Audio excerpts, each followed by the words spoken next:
Hello everyone, আমি চলে এসেছি। আমি সঙ্গীতা, আর আজকে সানডেতে তোমাদের সাথে আলাদা রকম চিকেনের রেসিপি শেয়ার করতে।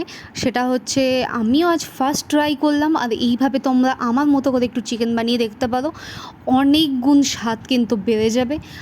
যেটা হচ্ছে সেটা আমি বিভিন্ন টাইপের খারাপ মশলা অ্যাড করেছিলাম। মশলাগুলো জানতে চাইলে আমাকে কমেন্টস করো প্লিজ। আর যারা আমার ভিডিও দেখো তাদেরকে অনেক অনেক থ্যাংক ইউ। আমার কিন্তু চিকেন কষা দিয়ে ভাত খেতে খুব ভালো লাগে, যেটা একেবারে প্রপার কষানো হয়। তো আমি আজকে অনেক দিন বাদে ট্রাই করেছিলাম, যা আমি বাড়িতে গেলে খাওয়া হয়, মা আমার জন্য তুলে রাখে। বিয়ের পর আমার আর নিজে থেকে খাওয়া হয় না, আজকে অনেক দিন বাদে আজকে সেইভাবে একটু খাওয়ার চেষ্টা করছিলাম। আর গরম ভাতে গরম গরম চিকেন কষা, উফ, আমি বলতে গেলেই এখন আমার জিভে জল আসছে আবার। তো তোমরা এইভাবে ট্রাই করে দেখতে পারো যদি ভালো লাগে। আর মশলার নামগুলো জানার জন্য আমাকে কিন্তু কমেন্টস করতে ভুলো না। ভিডিও ভালো লাগলে একটা লাইক করে দিও, শেয়ার করে দিও।